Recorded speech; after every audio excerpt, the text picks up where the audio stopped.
नमस्कार दोस्तों, जैसा कि मैंने आपको पहले ही बताया था कि दिल्ली पुलिस कांस्टेबल की आपकी आंसर की आ चुकी है और इसमें मैं आपको आज ऐसे यहाँ पर स्क्रीनशॉट बताने वाला हूं जिसमें मेरे भाई 100 अपॉन 100 यहाँ पर नंबर देख सकते हैं और 100 में से मेरे भाई 97.5 है, 100 में से 96.25 है। यहाँ पर इस प्रकार से स्क्रीनशॉट वायरल हो रहे हैं ना मेरे भाई, जिसमें आपने देखा भी होगा 50 में से 50 मेरे भाई सही क्वेश्चन हो चुके हैं इस कैंडिडेट के, देखो।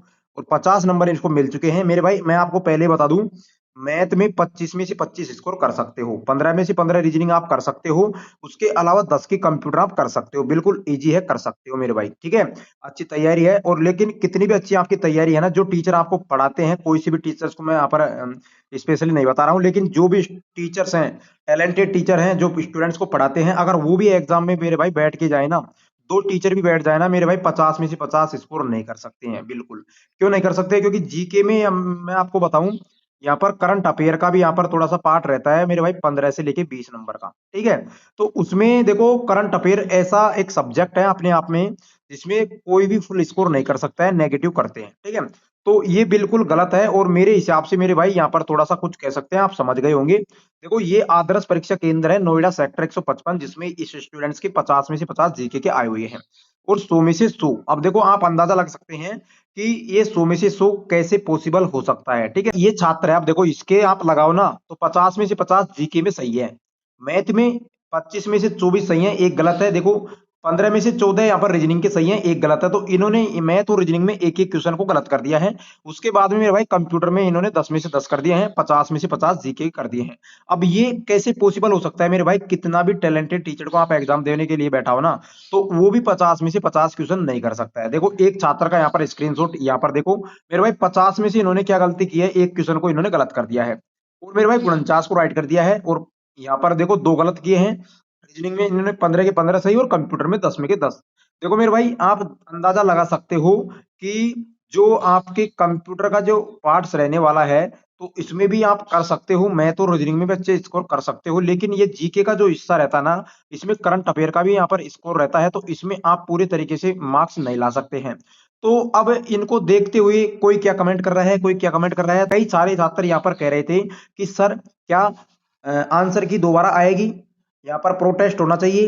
तो मैं आपको बता दूं मेरे भाई, देखो, ये मेरे हिसाब से अगर देखा जाए ना, तो बिल्कुल ऐसा पॉसिबल नहीं है। देखो, 50 में से 50 जीके नहीं आ सकती है।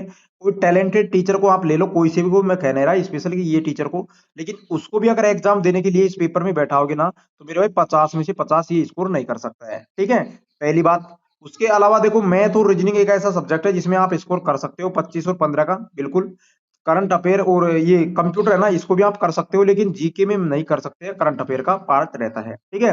तो अब कमेंट ये आ रहे थे कि सर, क्या आंसर की दोबारा आएगी? चलिए दोस्तों, अब आपको मैं बताने वाला हूँ, 2 लाख प्लस ऐसे छात्र हैं, उनका डेटा जो कि रैंक मित्रा की वेबसाइट पर इन्होंने डेटा अपलोड किया था। ये तो मात्र वही छात्र हैं जिन्होंने डेटा अपलोड किया था, इसके अलावा ही आपको डेटा और देखने को मिलेगा मेरे भाई।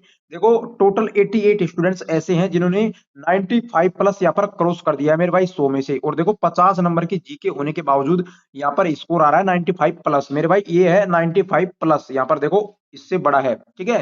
तो 88 स्टूडेंट्स में से 11 यूआर कैटेगरी के, ओबीसी के 56 है, ईडब्ल्यूएस के यहाँ पर 16 स्टूडेंट्स हैं, एससी कैटेगरी के 3 है और एसटी के 2 है मेरे भाई। देखो, टोटल स्टूडेंट्स है 88 और यहाँ पर 90 प्लस मेरे भाई, क्योंकि 95 तक भी यहाँ पर स्टूडेंट्स आपने देखे होंगे।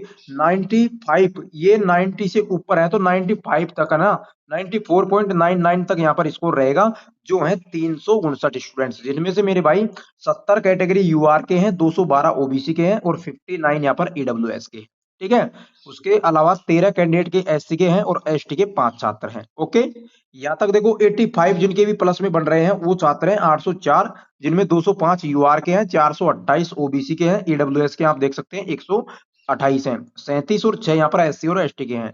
तो पूरा डेटा 80 वाले देख लो, 80 ऊपर, 75 से ऊपर, 70 से ऊपर, टोटल स्टूडेंट्स देखो यहाँ पर, category wise UR category, OBC category, EWS category और एससी कैटेगरी मेरे भाई, एसटी कैटेगरी, सभी का डेटा आपको यहाँ पर मिल जाएगा। और वीडियो के डिस्क्रिप्शन बॉक्स में आपको टेलीग्राम चैनल का लिंक मिल जाएगा, तो वो ये सारी पीडीएफ मैं आपको वहां पर डाल दूंगा, ठीक है। वहां से आप देख सकते हैं आपका जो स्कोर कहाँ पे बन रहा है। जैसे मान लो आपके 71 नंबर है मेरे भाई, तो यहाँ पर 70 प्लस में यहाँ पर आपका नंबर आएगा, और आप ओबीसी कैटेगरी में हो, तो यहाँ पर देखो ये 71 प्लस वाले कितने छात्र हैं, तो आपका सेफ हो या नहीं हो देख सकते हैं, ठीक है।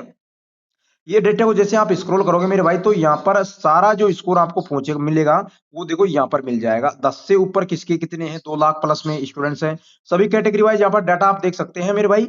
और अब देखो ये वो जो डाटा मैंने आपको बताया था वो स्पेशल टोटल कैंडिडेट का था, जो कि मेल एंड फीमेल, किसका, मेल एंड फीमेल कैंडिडेट दोनों का। अब ये मेरे भाई आपको मैं रो मार्क्स बताने वाला हूँ, जो कि मेल कैंडिडेट का, ठीक है, किसका, मेल कैंडिडेट का। देखो यहाँ पर जो मार्क्स हैं जिसने आपके इतने ऊपर आए हैं, यहाँ पर 95 से ऊपर वाले 85 कैंडिडेट है, जिसमें से आपको मैं बताता हूं कि यहाँ पर 3 जो कैंडिडेट फीमेल थी उनको आपने देख लिया होगा, यहाँ पर 88 था ना टोटल में, तो यहाँ पर 85 अगर यहाँ पर मेल कैंडिडेट है, तो 3 कैंडिडेट जो कि फीमेल कैंडिडेट थी, जिसमें से 11 यूआर के हैं, 53 ओबीसी और 16 ईडब्ल्यूएस, 3 और 2 वही रेशो यहाँ पर रहने वाला है। 90 के अबव यहाँ पर जो मेल कैंडिडेट है वो देखो ये डेटा आपको मिल जाएगा। और आप कौन से रैंक में हो यहाँ पर देख सकते हो, तो उनके हिसाब से देखा जाए तो मेरे भाई फीमेल कैंडिडेट की बात कर लेते हैं। तो फीमेल कैंडिडेट में देखो मैंने कहा था कि 95 से 3 कैंडिडेट है। अब ये थोड़ा सा आप अंदाजा लग सकते हो कि 100 से ऊपर, और ये तो डेटा 2 लाख स्टूडेंट्स का है, जितने भी स्टूडेंट्स ने एग्जाम दिया था उनमें से जिन्होंने यहाँ पर वेबसाइट पे डेटा अपलोड किया है ना, तो उन्हीं का डेटा है, और जिन्होंने नहीं किया उनके भी इतने नंबर आ रहे होंगे। तो एक तरीके से तो आप कह सकते हैं यहाँ पर स्कैम हो सकता है, कह सकते हैं मेरे भाई। आंसर की दोबारा आ सकती है या नहीं आ सकती है, कमेंट में आप बताइएगा, ये कह रहे थे, ठीक है। तो देखो यहाँ पर सभी डेटा आप कैटेगरी वाइज देख सकते हो। जो फीमेल कैंडिडेट है बिल्कुल सेफ कैंडिडेट है, ओके। यहाँ से उसके बाद में हर शिफ्ट का आप रो स्कोर देख सकते हो, कौन सी शिफ्ट का यहाँ पर रो स्कोर कितना रहने वाला है मेरे भाई, यहाँ पर देख सकते हैं।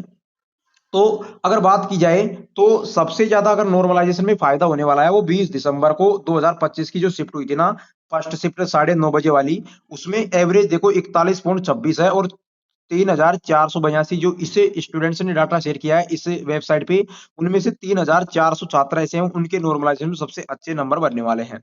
उसके बाद सेकंड नंबर मेरे भाई यहाँ पर देख सकते हैं 19 दिसंबर 2025 को जो दूसरी शिफ्ट थी, उसका एवरेज कम है यहाँ पर भी। तीसरी है 30 दिसंबर की शिफ्ट जो कि फर्स्ट थी मेरे भाई। अब मैं बात करता हूँ 20 दिसंबर की 2025 की, किस किस का एग्जाम था मेरे भाई सेकंड शिफ्ट में, यहाँ पर कमेंट करके बताइएगा।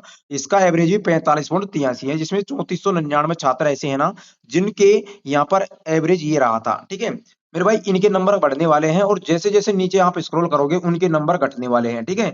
जैसे कि आप बात कर लेते हैं सबसे लास्ट में, जो आपकी लास्ट की शिफ्ट कौन सी थी, 43वीं शिफ्ट मेरे भाई।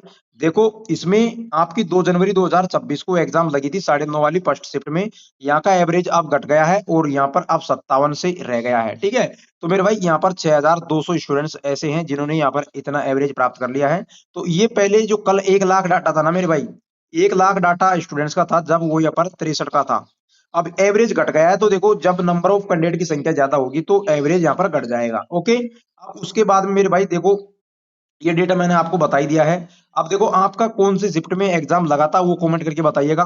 और जो भी लोग इस वीडियो को देख रहे हैं, क्या आंसर की दोबारा आ सकती है, और अभी भी ऐसी शिफ्टें हैं मेरे भाई जिनमें नॉर्मलाइजेशन बढ़ेगा, अभी नॉर्मलाइजेशन घटेगा। तो आप और किसी किसी के मेरे भाई कई कई शिफ्ट ऐसी हैं जिनमें रीजनिंग के क्वेश्चन गलत थे, मैथ के क्वेश्चन गलत थे, ऑब्जेक्शन डलेंगे, तो उनके भी नंबर आपको बढ़े जाएंगे। तो अभी भी आप यहाँ पर रेस में हो सकते हैं, क्योंकि नॉर्मलाइजेशन पर डिपेंड करता है, ठीक है। आप अपने अपने जो रो मार्क्स हैं वो कमेंट करके बताइएगा। पीडीएफ आपको वीडियो के डिस्क्रिप्शन में टेलीग्राम चैनल का लिंक मिल जाएगा, तो उसमें आपको देखने को मिल जाएगी, ठीक है। मिलते हैं दोस्तों नेक्स्ट वीडियो के साथ नेक्स्ट अपडेट में।